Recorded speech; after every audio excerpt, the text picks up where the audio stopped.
So, Marcus, what exactly is it that you do? Victoria Ashford asked the question like she was handling something dirty, her manicured fingers wrapped around a crystal wine glass that probably cost more than most people's car payments. Her eyes traveled slowly down my faded flannel shirt, my worn jeans, my boots that had seen better days about 3 years ago. I smiled politely. I work in technology. Technology. She repeated the word like I'd said I worked in garbage collection. How modern. Across the table her husband Richard, a man whose silver cufflinks alone could have paid my rent for 6 months if I'd actually needed to worry about rent, exchanged a look with his son Bradley that wasn't subtle in the slightest. The look said everything: disappointment, confusion, and a heavy dose of, what is my son doing with this person? And sitting next to me, my boyfriend of 2 years, Tyler Ashford, heir to the Ashford real estate empire, stared at his soup like it contained the secrets of the universe. His hand found mine under the table and squeezed, but he said nothing. Welcome to the most uncomfortable dinner of my life. Or at least, that's what they thought it was going to be.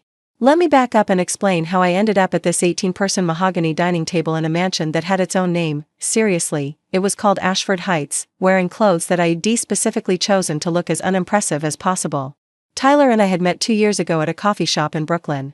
Not a trendy coffee shop, not some artisanal pour-over establishment, just a regular corner place where the coffee was strong and cheap and nobody cared what you were wearing.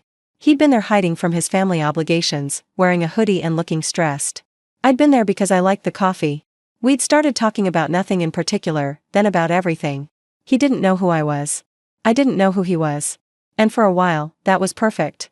By the time we figured out each other's backgrounds, me a tech entrepreneur who'd sold my first company at 24 and my second at 28, him the reluctant heir to a family whose name was on buildings across Manhattan, we were already too deep to care. But Tyler's family didn't know about me. Not really. He'd mentioned he was dating someone, but he'd been vague about the details, and they'd been too busy with their charity galas and board meetings to press. This dinner was supposed to be the big introduction.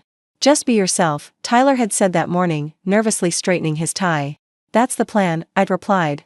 What I hadn't told him was exactly how I planned to be myself.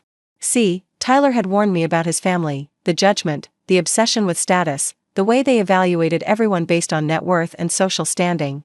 He'd warned me that they would probably be cold, probably be dismissive, probably try to make me feel small. And I decided to give them exactly what they expected. The old flannel shirt was actually comfortable. I wore clothes like this most days when I was in meetings. The worn jeans were genuine favorites.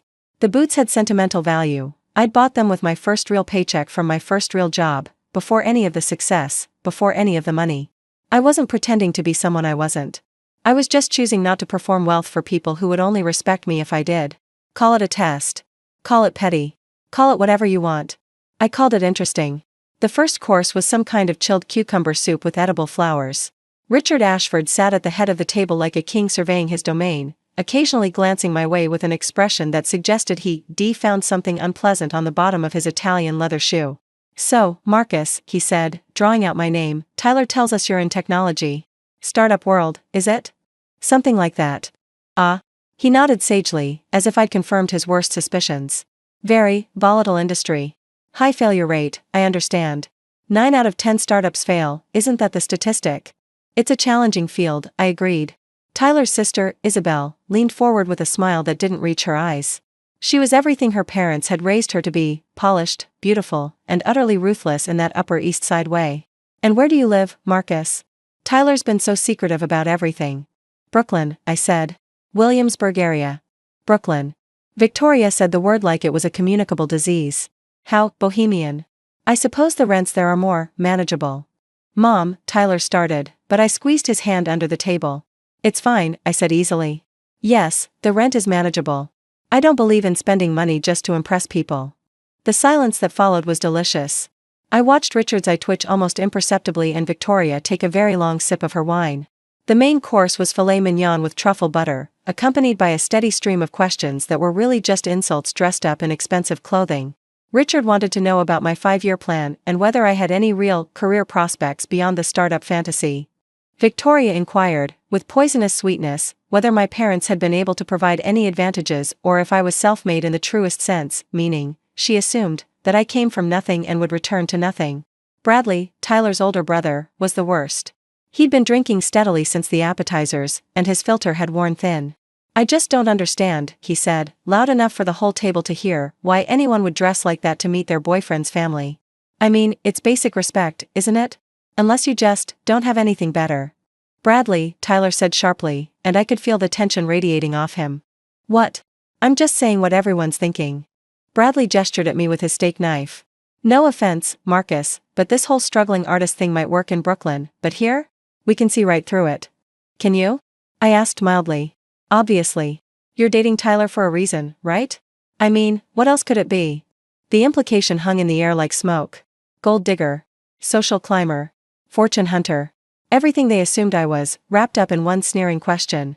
Tyler stood up so fast his chair scraped against the floor. That's enough.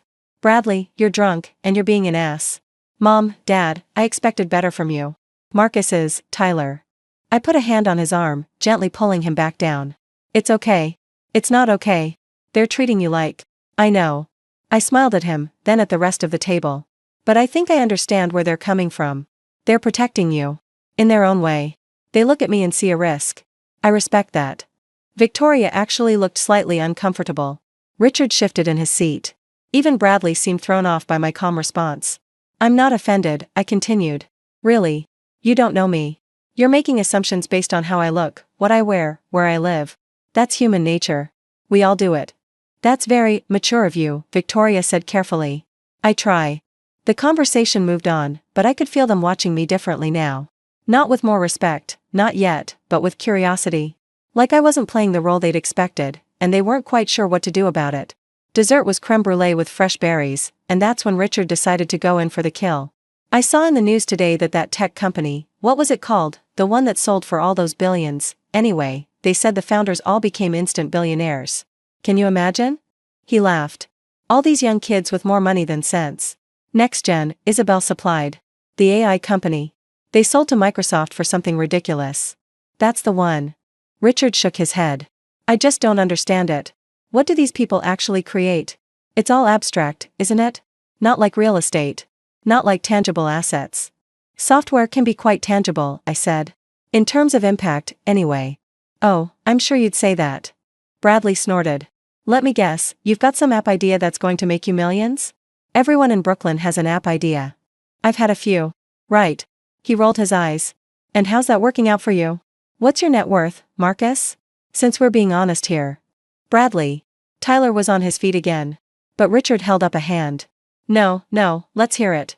If Marcus is so comfortable with who he is, surely he won't mind a little transparency. After all, if he is going to be part of this family, and that seems to be where this is heading, we should know what we're dealing with. That's completely inappropriate, Tyler said, his voice shaking with anger. You don't get to, actually, I interrupted, I don't mind. Everyone stared at me. You want to see my financials? I shrugged. Sure. Why not? Let's clear the air. Victoria looked like she'd swallowed a lemon. That's really not necessary, no, I insist. I pulled out my phone. Bradley's right. If I'm going to be part of this family, you should know what you're dealing with. Full transparency. Tyler grabbed my arm. Marcus, you don't have to do this. You don't have to prove anything to them. I know I don't have to, I said quietly, meeting his eyes. But I want to. I opened my banking app and typed in my password. The family watched in silence, Richard with smug anticipation, Victoria with thinly veiled disgust, Bradley with the glee of someone who thinks they're about to witness a public humiliation. Here we go. I turned my phone around and set it on the table. The screen showed my primary account balance, $47,328,612.14. The silence lasted for exactly 7 seconds. I counted. Then Bradley laughed, a short, sharp bark. Very funny. What is this, some kind of Photoshop joke? Scroll down, I suggested. You'll see the transaction history. Last week I moved some funds from my investment portfolio. The week before that, quarterly dividend payments from my holdings. Oh, and there's a deposit from last month, that was a consulting fee. Small project, only $800,000, but it kept me busy. Bradley's face went slack. He reached for the phone, then pulled back like it might bite him. Victoria made a sound I can only describe as a refined squawk. That can't be. Richard, to his credit, said nothing. He just stared at the screen, his face cycling through approximately 17 different expressions in rapid succession. I sold my first company when I was 24, I said conversationally. A cybersecurity firm. Small exit, only $12 million, but it was enough to fund my second venture. That one went better. Sold it 3 years ago for $340 million. I kept about 190 after taxes and reinvested most of it. I paused. I'm sorry, should I have led with that? Tyler was staring at me with an expression I couldn't quite read. You never told me it was that much. You never asked. I smiled at him. You never seemed to care. I don't care. I know. That's why I love you. Across the table, Isabel had picked up my phone and was scrolling through the account with shaking hands. This is real, she whispered. Oh my God, this is real. Quite real, I confirmed. I could also show you my investment accounts if you'd like. Or the property holdings. I own a building in Manhattan, actually. Nothing fancy, just a small apartment complex. Oh, and there's the house in the Hamptons, but I barely use it. Too stuffy. I prefer Brooklyn. Victoria's wine glass slipped from her fingers and shattered on the floor. What followed was the most satisfying 15 minutes of my entire life. Richard attempted to recover first, his business instincts kicking in. Well, Marcus, I have to say, this is quite the surprise. You know, if you're looking for investment opportunities in real estate, the Ashford Group has several projects. I'm aware of your projects, I said pleasantly. I reviewed your portfolio before tonight. Solid fundamentals, but your commercial holdings are overexposed to retail, which is risky in the current market. You might want to diversify into industrial properties. Just a thought. Richard's mouth opened and closed like a fish. Victoria was on her hands and knees picking up broken glass, the first time she'd probably done manual labor in 40 years, while a servant hurried over to help. Marcus, dear, I feel like we may have gotten off on the wrong foot, do you? I took a bite of my creme brulee. I wonder why that might be. Bradley had gone completely silent. His face was the color of old paper, and he was gripping the edge of the table like he thought he might fall off the earth. The thing is, I said, looking around at each of them in turn, I wore these clothes on purpose. I wanted to see how you'd treat someone you thought had nothing. Not because I was trying to trap you, but because Tyler told me who you were, and I didn't want to believe him. Tyler's hand found mine again, and this time his grip was fierce. He told me you'd judge me by my appearance. He told me you'd make assumptions about my worth as a person based on my net worth in the bank. He told me that you'd never accept someone you thought was beneath you. I paused. I hoped he was wrong. Victoria's eyes were wet. We didn't mean. Yes, you did. You meant every snide comment, every condescending question, every implication that I was only with Tyler for his money. You looked at my clothes and decided who I was. I shrugged. The irony is that I have more liquid assets than this entire family combined. But that shouldn't matter. It wouldn't have mattered to any decent person. You're right. Richard's voice was quiet. You're absolutely right. I blinked. That wasn't the response I'd expected. I've spent my entire career evaluating people based on what they have, he continued. It's how I was raised. It's how I raised my children. He glanced at Tyler. But Tyler never fit that mold. He always saw people differently. And tonight, watching how we treated you, watching how wrong we were, I'm starting to understand why he's been pulling away from this family, Dad, Tyler started. Let me finish. Richard stood up and walked around the table to where I was sitting. Then, to my complete shock, he extended his hand. I owe you an apology, Marcus. Several apologies. And I owe my son an apology for putting him in this position. I stood and shook his hand. I appreciate that. I'm not saying I'll change overnight. Old habits, you know. He attempted a smile. But I'd like the chance to know you. The real you. Not the person I assumed you were. The drive back to Brooklyn was quiet for a long time. Tyler drove while I looked out the window at the city lights streaming past. You could have told me, he finally said. About the money. About all of it.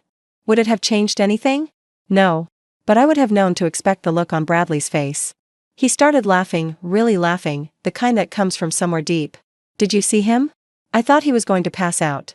I thought your mother was going to pass out. Did you see the wine glass? She's going to need therapy. Bradley's going to need therapy. My dad. He trailed off. Your dad surprised me, I admitted. He surprised me too. That was the most honest I've heard him be in years. Tyler reached over and took my hand. Why did you really do it? The clothes, the test, all of it? I thought about it for a moment. Because I needed to know, I said finally. I needed to know if they could ever accept someone who wasn't like them. Not for my sake, I don't need their acceptance, but for yours. You love your family, Tyler. Even when they disappoint you, even when they're awful, you love them. And I needed to know if there was a chance they could be better. And, I think there might be. Not tomorrow, not next month, but eventually. Your father's apology was real. That's a start. And, Tyler was quiet for a moment. You know what I love most about you? My $47 million? He laughed. No. I love that you wore that old flannel shirt to a dinner where most people would have worn Armani. I love that you don't care about impressing anyone. I love that you judge people by who they are, not what they have, even when they don't deserve the same courtesy. Well, I said, I learned that from someone special. Yeah? Who? My grandmother. She raised me after my parents died. She had nothing, worked as a school cafeteria cook for 30 years. But she was the wisest person I've ever known. I smiled at the memory. She used to say, money can tell you how much someone has, but it can't tell you who someone is. Watch how people treat the waiter, not how much they tip. Smart woman. The smartest. I built my first company so I could take care of her. She passed before the second one sold, but she knew I'd be okay. That was enough for her. We drove in comfortable silence for a few more minutes. So what happens now? Tyler asked. Now we go home. Tomorrow, we have brunch with your family. Wait, what? Your mother texted me while you were getting the car. She wants to make amends. Suggested brunch at that place on Fifth Avenue. Tyler groaned. You don't have to. I know. But I want to. Give them a chance to know the real me.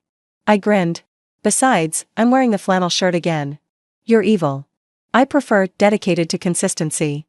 That brunch was the start of something unexpected. Victoria made an actual effort, asking about my work, my interests, my childhood. Richard discussed investment strategies without condescension. Even Bradley mumbled something that might have been an apology, though he couldn't quite meet my eyes. It wasn't perfect. These things never are. Years of ingrained assumptions don't disappear overnight. But there were moments, small ones, where I caught glimpses of the family Tyler had always hoped they could be. A month later, Richard called to ask my opinion on a deal he was considering. I told him it was overvalued. He listened. 2 months after that, Victoria invited me to a charity event, not as Tyler's plus one, but with a ticket in my own name. And Tyler? Tyler started speaking up more in family discussions. He stopped apologizing for who he was, for what he valued. He stopped shrinking to fit their expectations. That might have been the biggest change of all.